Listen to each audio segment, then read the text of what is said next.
আসসালামু আলাইকুম প্রিয় দর্শক, সবাই কেমন আছেন? চলে আসলাম এই মুহূর্তের গুরুত্বপূর্ণ আবহাওয়ার আপডেট নিয়ে। আগামীকাল শুক্রবার 10 জানুয়ারি বাংলাদেশের দক্ষিণের কিছু এলাকায় আকাশ প্রচণ্ড মেঘাচ্ছন্ন হতে পারে, সঙ্গে থাকতে পারে প্রচণ্ড ঘন কুয়াশা, এবং আজ রাত থেকেও বাংলাদেশের বেশ কিছু এলাকায় ঠান্ডা শীতের আমেজ অনেকটাই বৃদ্ধি পেতে পারে।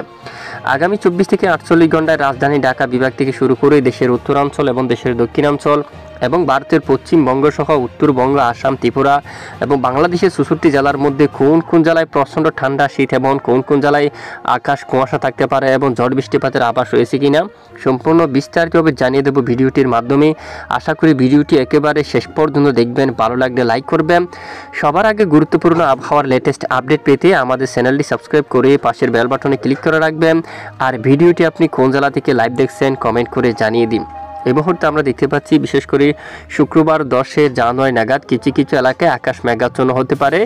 এই মেঘ কতক্ষণ পর্যন্ত থাকবে তা আমরা দেখাচ্ছি যে শ্যামনগর, বসিরহাট, খুলনা এবং বাগেরহাট অঞ্চল, গোপালগঞ্জ এখানে আকাশ কিছুটা মেঘাচ্ছন্ন হতে পারে এবং ঘন কুয়াশায় কিন্তু ঢাকা থাকতে পারে রাতে, এবং ঠান্ডা শীতের আমেজটা কিন্তু অনেকটা বেশি থাকবে। বাকেরগঞ্জ, বরিশাল, মোলাদ্বীপ, পটুয়াখালী, তারপর বরগুনা, কলাপাড়া, চরপেশন, তজুমুদ্দিন, রামগতি, নোয়াখালী, ফেনী, কুমিল্লা অথবা এর আশেপাশে বেশ কিছু এলাকায় একেবারে আকাশ মেঘাচ্ছন্ন থাকতে পারে, এবং সঙ্গে বেশ কিছু এলাকায় ঠান্ডা শীতের আমেজে কিন্তু বেশি থাকতে পারে।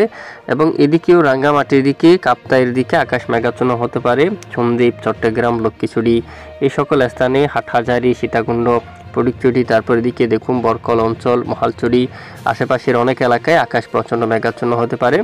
আপাতত বৃষ্টির তেমন সম্ভাবনা নেই, আকাশ মেঘলা হলেও ঝড় বৃষ্টি হওয়ার মতো তেমন সম্ভাবনা বা পরিস্থিতি কিন্তু আমরা দেখতে পাচ্ছি না। তবে ঠান্ডা শীতের আমেজ কিন্তু বৃদ্ধি পেতে পারে এখানে বেশ কিছু এলাকায়। আজ এই যে বিশেষ করে গতকাল থেকে আজও কিন্তু বেশ কিছু এলাকায় ঠান্ডা শীতের আমেজ কিন্তু বাড়তে পারে। খুলনা বিভাগের উপর বাগেরহাট, গোপালগঞ্জ এই সকল এলাকায় ঠান্ডা শীতের আমেজ কিন্তু বাড়বে। শ্যামনগর, এখানে বাগেরহাট, তারপর গোপালগঞ্জ এই সকল স্থানে, তারপর বাকেরগঞ্জ, বরিশাল, পটুয়াখালী, বরগুনা, কলাপাড়া সকল এলাকায় ঠান্ডা অনেকটা শীত থাকবে। মাদারীপুরের দিকেও এবং ফরিদপুর, রাজবাড়ী, ঢাকা, নারায়ণগঞ্জ, এদিকে গাজীপুর এবং টাঙ্গাইল, পাবনা, সিরাজগঞ্জ এখানেও প্রচণ্ড ঠান্ডা শীত কিন্তু প্রবেশ করছে।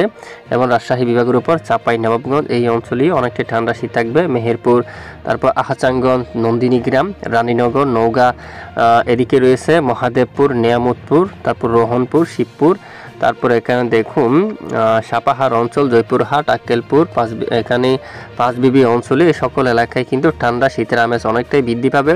তাপমাত্রা এখানে অনেক এলাকায় 10 ডিগ্রি সেলসিয়াসের ঘরে নেমে গেছে। রাজশাহীর বদলগাছির উপর সর্বনিম্ন তাপমাত্রা রেকর্ড করা হয়েছে 9.1 ডিগ্রি সেলসিয়াস, আর এদিকে সর্বোচ্চ তাপমাত্রা রেকর্ড করা হয়েছে টেকনাফে 28 ডিগ্রি সেলসিয়াসে।